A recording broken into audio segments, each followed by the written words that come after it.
बिस्मिल्लाहिर्रहमानिर्रहीम। कुर्बानी का गोश्त कितने दिनों तक रखना चाहिए और इसका रखना कितने दिनों तक जायज़ है? क्या 3 दिन से ज़्यादा रखने वाले घरों में क्या होता है? एक घर का सच्चा वाक़या आपको आगे चलकर बताऊंगी। बहुत सारे लोग गलती करते हैं, सही मसला मालूम ही नहीं कि शरई हुक्म क्या है। कुर्बानी का गोश्त हम कितने दिनों तक रख सकते हैं, कब तक खाना जायज़ है। बहुत सारे लोग ये मसला नहीं जानते, गलती करते हैं। ये मसला हदीस पाक की रोशनी में मैं आगे चलकर आपको बताऊंगी कि कुर्बानी के गोश्त के 3 हिस्से करना मुस्तहब हैं, अफजल हैं। कुर्बानी के गोश्त से आप 3 हिस्से करें, एक हिस्सा गरीबों में, दूसरा हिस्सा रिश्तेदारों में और तीसरा हिस्सा अपने लिए रखना। 3 हिस्से करना अफजल हैं। और अगर कोई शख्स पूरा गोश्त ही अपने पास रखे कि उनकी बहुत बड़ी फैमिली है, उन्होंने एक ही बकरा ज़िबा किया और वो सोचें कि ये हमारी फैमिली के लिए काफ़ी है, वो पूरा गोश्त ही खुद रख सकती हैं। 3 हिस्से करना मुस्तहब और अफजल हैं, ज़रूरी नहीं, लाजिम नहीं। ये मसला आपने समझ लिया है। आए मैं चंद हदीसें आपके सामने पेश करना चाहती हूँ।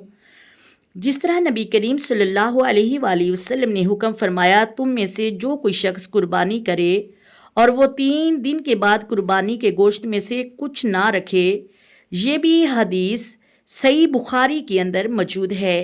एक और हदीस पाक यहाँ मैं बयान करती चलूँ कि एक सहाबी से रवायत है कि नबी करीम सल्लल्लाहु अलैहि वसल्लम ने फरमाया, मैंने तुम्हें कब्रों की ज़ियारत से मना किया था। जैसे कि इस हदीस पाक में नबी करीम सल्लल्लाहु अलैहि वसल्लम ने 3 चीज़ों से मना किया। अब तुम्हें इजाज़त है। वो 3 चीज़ें कौन सी हैं? नंबर 1 पर मैंने तुम्हें कब्रों की ज़ियारत से मना किया था, अब तुम कब्रों की ज़ियारत किया करो, ये आखिरत की याद लाती हैं। वैसे भी जब इंसान कब्रिस्तान जाता है तो वहाँ पर जाकर इंसान को अपनी कब्र याद आती है, आखिरत की याद आती है, वो अपने अमाल की बेहतरी करता है। कब्रों की ज़ियारत से मना किया था, अब तुम्हें इजाज़त है, कब्रों की ज़ियारत करो, ये आखिरत की याद लाती हैं। नंबर 2 पर नबी करीम सल्लल्लाहु अलैहि वसल्लम ने फरमाया, मैंने तुम्हें कुर्बानी के गोश्त को 3 दिन से ज़ायद रखने से मना किया था, अब चाहो खाओ, सदका करो, ज़ख़ीरा करो। ये भी हदीस पाक में है और ये जो पहली हदीस वो नाकिस हदीस है, वो मनसूख हो चुकी है। उलमा कराम फरमाते हैं कि वो एक ख़ास वक़्त के लिए हुक्म था कि कुछ लोग देहात से यानी कि गाँव से आए थे कि नबी करीम सल्लल्लाहु अलैहि वसल्लम ने तब फरमाया कि 3 दिन से ज़्यादा कुर्बानी का गोश्त ना रखा जाए। मकसद ये था कि जो लोग तमाम के तमाम गाँव से आए हैं उन तक भी गोश्त पहुँचाया जाए, लेकिन हर साल के लिए हुक्म नहीं था, क्योंकि ये हुक्म मनसूख हो चुका है अब। लेकिन जो अब हुक्म है, अगर आप चाहो तो कुर्बानी का गोश्त जमा भी कर सकते हो।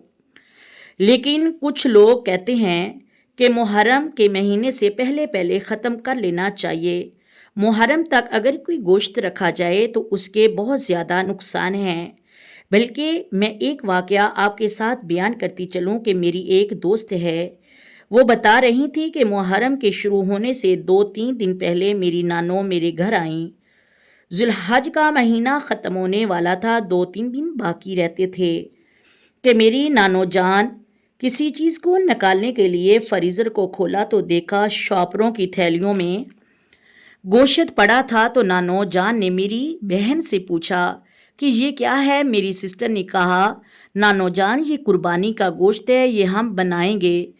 वो मेरी दोस्त कहती हैं कि एकदम मेरी नानो जान बहुत ज़्यादा गुस्से में आ गई और चिल्लाने लगी कि तुम्हारा दिमाग ख़राब हो गया है, तुम पागल हो गई हो, मुहर्रम का महीना शुरू होने वाला है, अभी भी तुम लोगों ने कुर्बानी का गोश्त रखा हुआ है, इससे घर के अंदर फसाद खड़े होते हैं, बीमारियां आती हैं, मुसीबतें आती हैं, ये तो तुम लोगों ने बहुत ही ज़्यादा गलत कर रखा है। मेरी दोस्त कहती हैं कि मेरी नानो जान ने हमें बहुत डराया और खौफ ज़दा किया कि वो कुर्बानी का गोश्त जो काफ़ी ज़्यादा पड़ा हुआ था, वक्तन फ़वक्तन वो गोश्त हमने कूड़ेदान में फेंक दिया।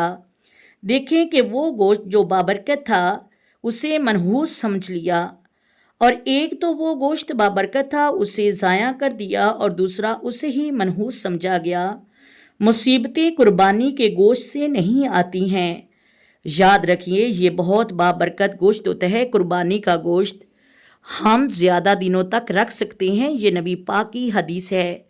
خود نبی کریم صلی اللہ علیہ وآلہ وسلم نے بھی قربانی کا گوشت ذبح کیا، گوشت تناول فرمایا، جیسے کہ حدیث پاک میں ہے کہ حضرت عائشہ صادقہ کے پاس گاؤں کی طرف سے، دیہات کی طرف سے گوشت بھیجا گیا اور حضور نبی کریم صلی اللہ علیہ وآلہ وسلم کے سامنے پیش کیا گیا۔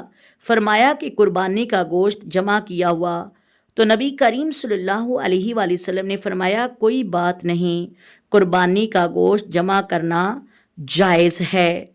اللہ تبارک و تعالی ہمیں سمجھنے کی، عمل کرنے کی توفیق عطا فرمائے۔ آئے مل کر آقا دو عالم نور مجسم سرور کائنات صلی اللہ علیہ وآلہ وسلم کی ذات پر درود و سلام کے نذرانے پیش کریں۔ الصلاۃ والسلام علیک یا سیدی یا رسول اللہ، الصلاۃ والسلام علیک یا سیدی یا حبیب اللہ، الصلاۃ والسلام علیک یا سیدی یا نبی اللہ وعلی آلک وصحابک یا سیدی یا محمد رسول اللہ۔ محترم ناظرین، اللہ حافظ۔ اگر ویڈیو اچھی لگے ویڈیو کو لائک کریں، شیئر کریں اور پلیز چینل کو بھی سبسکرائب کر دیں۔